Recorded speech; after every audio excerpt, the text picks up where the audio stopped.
Dear student, এডুকামেণ্টৰ চেনেলটোলৈ তোমালোক সকলোকে স্বাগতম জনাইছোঁ। আজি আমি এই ভিডিঅ'টোত শংকৰদেৱ শিশু নিকেতন আৰু বিদ্যা নিকেতনৰ অন্তৰ্গত ক্লাছ 7-ৰ গণিতৰ যিটো অনুশীলনী 4C আছে তাৰ বিষয়ে আমি আলোচনা কৰিম। এডুকামেণ্টৰ চেনেলটো যদি ছাবস্ক্ৰাইব কৰা নাই তোমালোকে ছাবস্ক্ৰাইব কৰি ল'বা আৰু তোমালোকৰ বন্ধু বান্ধৱী সকলকো ভিডিঅ'টো শ্বেয়াৰ কৰিবা যাতে তোমালোকৰ লগতে তেওঁলোকো উপকৃত হ'ব পাৰে। এতিয়া 4Cৰ প্ৰথম প্ৰশ্নটো দিছে যে এটা সংখ্যা 6 আৰু 2 পূৰণফল যদি পূৰণফলতকৈ যদি 6 বেছি হয় তেন্তে সংখ্যাটো কি হ'ব? তেনেহ'লে ইয়াৰ সংখ্যাটো হ'ব, ইয়াক আমি কোনো ধৰণৰ x বা কোনো ধৰণৰ ফৰ্মুলাৰ দ্বাৰা আমি কৰিব দৰকাৰ প্ৰয়োজন নাই। ইয়াক আমি এনেদৰে পাতিব পাৰোঁ যে 6 আৰু 2ৰ পূৰণফলতকৈ, অৰ্থাৎ ইয়াত যদি ইয়াৰ সমাধানটো হ'ব যে 6 পূৰণ 2 যোগ 6, অৰ্থাৎ 6 আৰু 2ক আমি পূৰণ কৰি যে 6টো বেছি আছে, হয়নে? 6টো কি আছে বুলি কৈছে? বেছি আছে, 6 বেছি আছে। গতিকে ইয়াৰ শুদ্ধ উত্তৰটো ওলাব যে 6 দুগুণ 12, 12 যোগে 18, 12 আৰু 6 যদি আমি যোগ কৰোঁ তেন্তে ইয়াৰ এনচাৰটো হ'ব 18। গতিকে 1 নম্বৰ প্ৰশ্নৰ উত্তৰটো হৈ গ'ল, এনচাৰটো হৈ গ'ল 18। তে নেক্সট কুৱেশ্যনটোত দিছে যে 18ক এনেদৰে দুভাগ কৰা হ'ল যে এভাগ হৈ গ'ল এভাগ, আন ভাগৰ দুগুণ। এতিয়া ভাগ দুটা কি কি? 2 নম্বৰ প্ৰশ্নটো হ'ব ধৰা হ'ল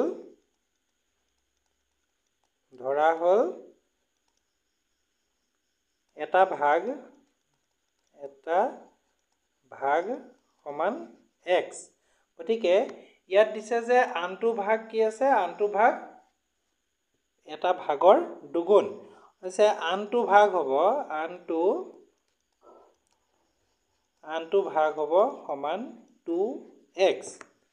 ঠিক আছে, 2x। এতিয়া সমীকৰণটো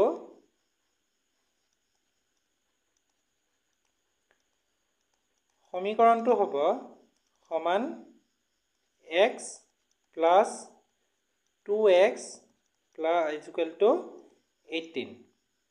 যিহেতু আমাৰ 18ক যিহেতু দুভাগ কৰিবলৈ দিছে, গতিকে x plus 2x equal to 18। ইয়াৰ উত্তৰটো হ'ব x আৰু 2x যদি আমি প্লাছ কৰোঁ কিমান পাম? 3x equal to 18। আৰু আমি সকলোৱে জানো এইফালে যদি পূৰণ হৈ থাকে তেনে সমান চিনৰ ৰাইট হেণ্ড ছাইডলৈ যদি যায় তেন্তে সেইটো কি হৈ যায়? ইয়াত যদি পূৰণ হৈ থাকে তেন্তে এইফালে কি হৈ যায়? হৰণ। ঠিক আছে, 18/3। এতিয়া 3ৰে যদি আমি 18ক কাটাকাটি কৰোঁ তেন্তে কিমান পাম? এইটো এনচাৰ হ'ব 6। গতিকে এটা ভাগ আমি পালোঁ কি? এটা ভাগ হৈ গ'ল 6। আমি ইয়াত দিয়া আছে যে এটা ভাগ যদি আমি x ধৰোঁ তেন্তে xৰ মানটো কিমান হ'ল? xৰ মান ওলাল 6। গতিকে এটা ভাগ ইকুৱেল টু 6 আৰু আনটো ভাগ হ'ব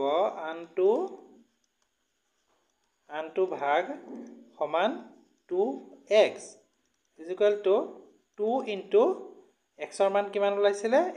xৰ মান ওলাইছিলে, এটা ভাগ হৈ গ'ল আমি এটা ভাগ কি পাইছিলোঁ? 6 পাইছিলোঁ। গতিকে এটা ভাগ হ'ব 6 আৰু আনটো ভাগ হ'ব 2x, 2 ইনটু 6 ইকুৱেল টু 12। গতিকে ভাগ দুটা কি কি হ'ব? এটা ভাগ হ'ব 6 আৰু এটা ভাগ হ'ব 12। ঠিক আছে, এবাৰ 3 নম্বৰ প্ৰশ্নটোত দিছে যে এটা সংখ্যাৰ পৰা 19 বিয়োগ কৰিলে 11 থাকে, সংখ্যাটো কি? এতিয়া 3 নম্বৰটোত দিছে যে এটা সংখ্যাৰ পৰা 19 যদি বিয়োগ কৰোঁ তেন্তে তাত কিমান থাকে বুলি কৈছে? 11 থাকে।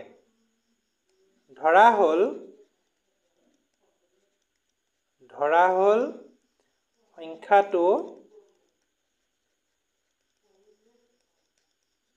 সংখ্যাটো কিমান আছে ধৰা হল সংখ্যাটো x তেন্তে এটা সংখ্যাৰ পৰা যদি আমি 19 বিয়োগ কৰো তেনেহলে সংখ্যাটো কি হ'ব সমীকৰণটো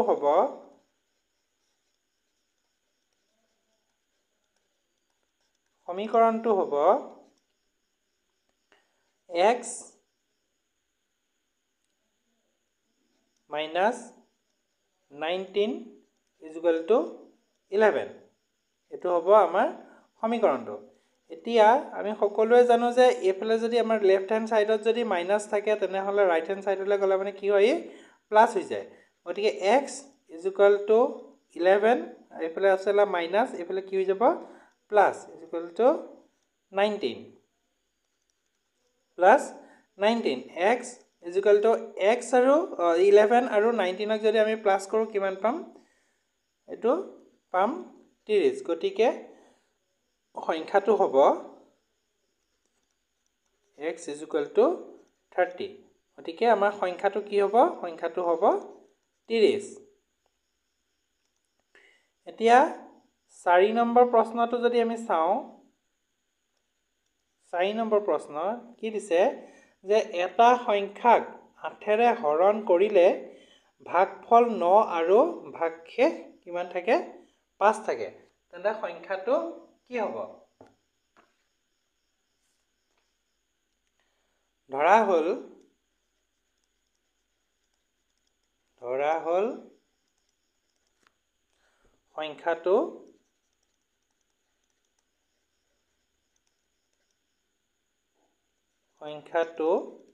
is equal to x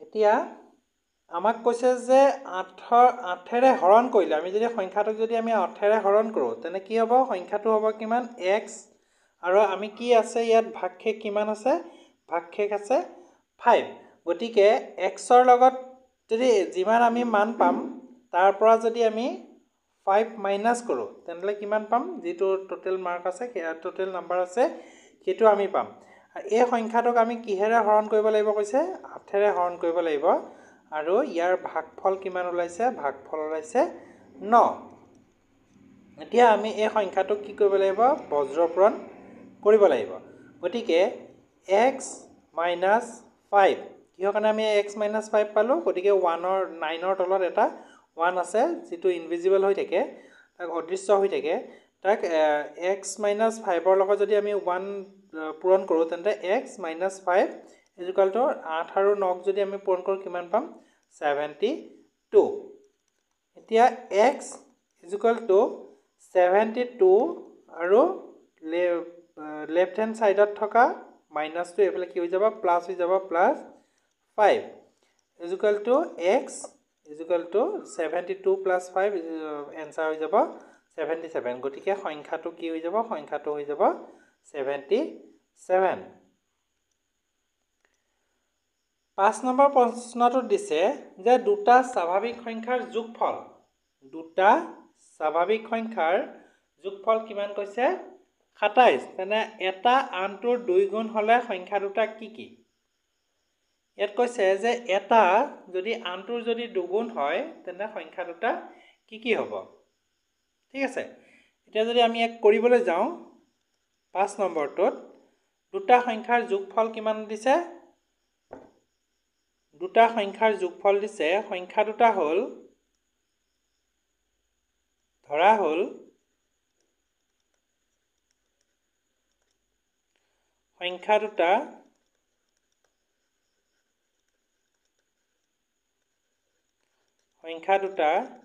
x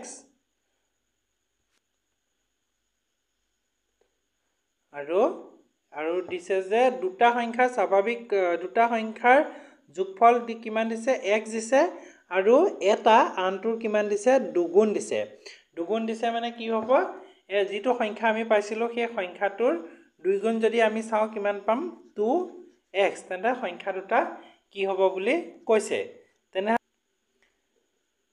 সমীকৰণটো চাও তেনে সমীকৰণটোত কি হ'ব সমীকৰণটো হ'ব কি কি x plus 2x is equal to 27 যেহেতু আমাক কি স্বাভাৱিক সংখ্যা দুটাৰ কি দিছে যোগফল 27 দিছে ঠিক আছে ইকুয়াল টু x আৰু 2x দুইটা যদি আমি প্লাস কৰো তেনে কিমান পাম 3x পাম ইকুয়াল টু 27 এতিয়া x ইকুয়াল টু এফালে থকা সংখ্যাটো লেফট হ্যান্ড সাইডত থকা সংখ্যাটো পূৰণ হৈ থাকিলে এফালে কি হৈ যায় হৰণ হৈ যায় 27/3 এতিয়া কিমান পালো 3 9 গুণ 27 3 9 যা 27 এটা সংখ্যা কি হৈ গল এটা সংখ্যা হৈ গল ন আমি দুটা সংখ্যা কৈছিলে গটিকে এটা সংখ্যা কি হৈ গল এটা সংখ্যা হৈ গল কিমান x গটিকে এটা সংখ্যা হ'ব এতেকে এটা সংখ্যা হ'ব কিমান 9 আৰু আনটো সংখ্যা সমান 2x equal to 2 into 9 equal to কিমান হ'ব आंसर 18 9 দুগুণ 18 গটিকে সংখ্যা দুটা কি হ'ব সংখ্যা দুটা হ'ব 9 আৰু 18 that 9 আৰু 18 ঠিক আছে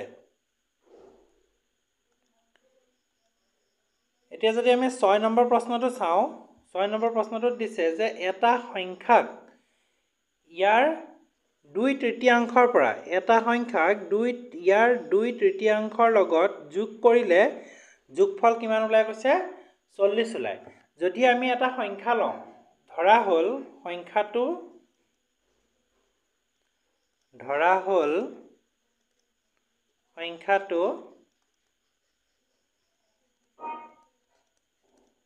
কিমান সংখ্যাটো হৈ গল x এতিয়া যদি ইয়াৰ লগত যদি আমি 2/3 লগত 2/3 লগত যদি যোগ কৰিলে যোগফল কিমান ওলাই কৈছে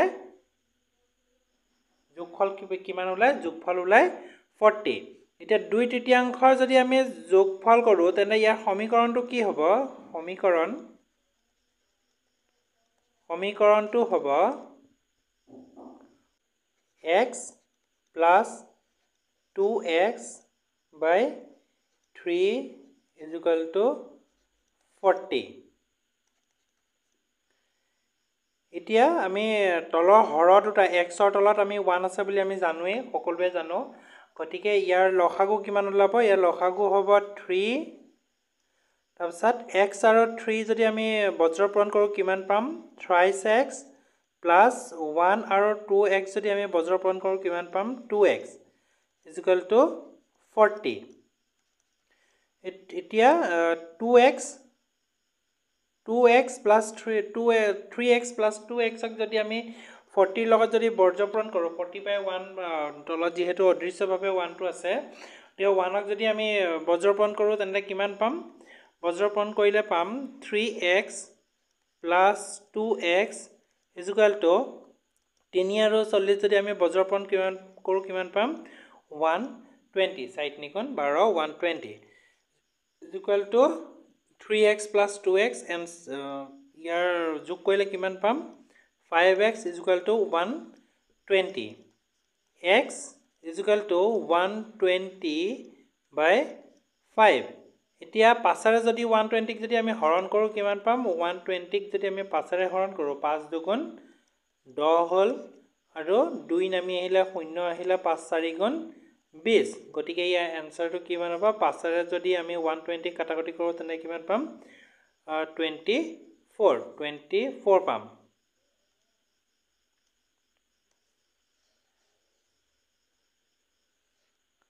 24 পাম গটিকে ইয়াৰ আনসাৰটো কি ওলাব x ৰ মান কিমান ওলাল x ৰ মান ওলালে 24 ইয়াত ধৰা হল সংখ্যাটো কিমান আছিল সংখ্যাটো আছিল x গটিকে সংখ্যাটো কিমান ওলালে 24 এতিয়া আজি আমি এই ভিডিওটোত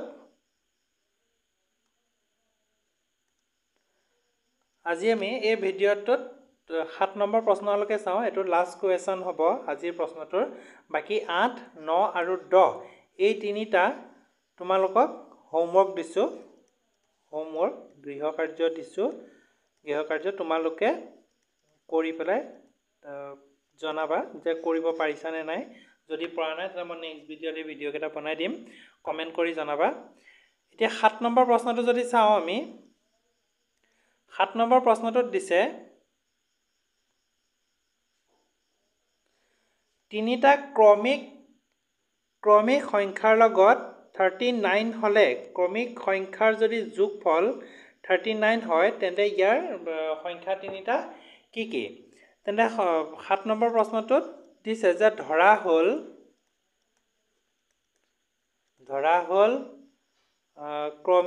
সংখ্যা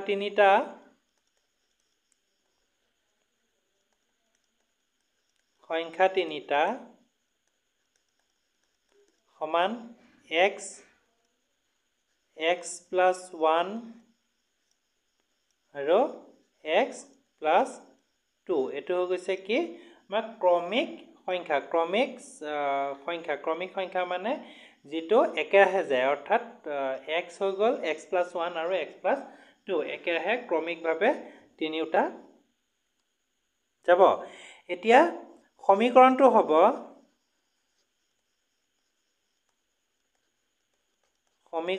হ'ল কি বহিব x plus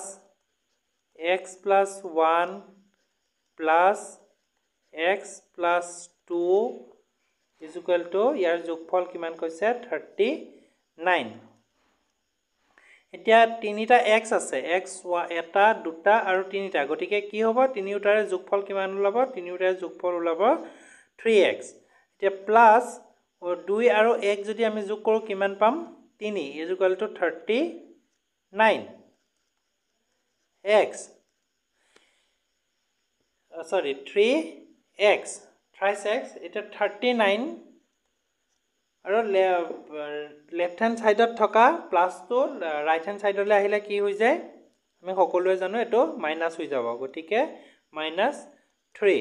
এতিয়া x 3x ইকুৱেল টু 39ৰ পৰা যদি 3 মাইনাছ হয় কিমান পায়? 36।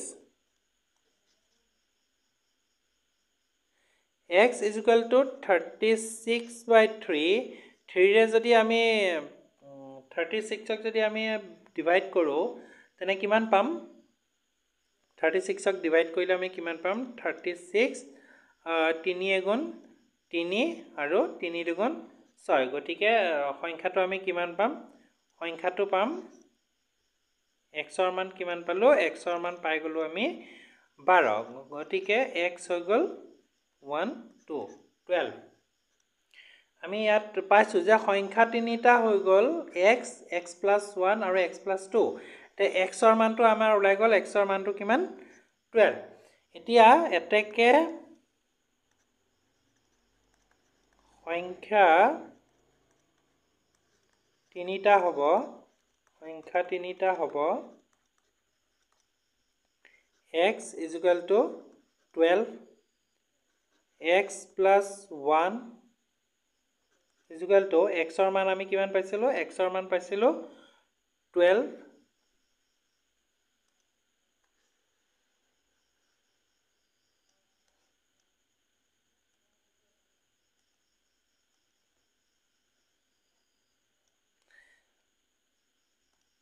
xৰ মান আমি কিমান পাইছিলোঁ?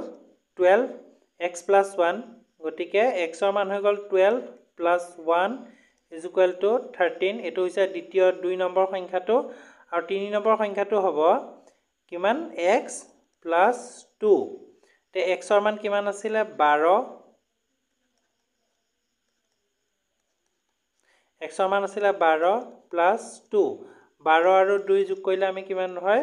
14, গতিকে সংখ্যা তিনিটা হ'ব 12, 13 আৰু 14। ঠিক আছে।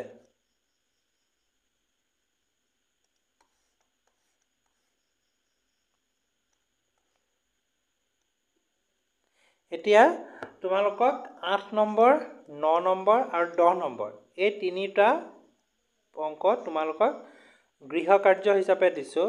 গৃহকাৰ্য তোমালোকে ঘৰত কৰি চাবা, আৰু কৰি চাই মোক কমেণ্টত জনাবা যে তোমালোকে বুজি পাইছানে নাই। আৰু যদি বুজি পোৱা নাই তেনেহ'লে মই তিনিটা পুনৰাই কৰি দিম আকৌ এটা নেক্সট এটা ভিডিঅ'ত। থেংক ইউ, সকলোলৈকে ধন্যবাদ। আশা কৰোঁ তোমালোকে ভিডিঅ'টো চাই নিশ্চয় উপকৃত হ'ব পাৰিছা আৰু তোমালোকৰ বন্ধু বান্ধৱীসকলকো ভিডিঅ'টো শ্বেয়াৰ কৰিবা। থেংক ইউ, ধন্যবাদ।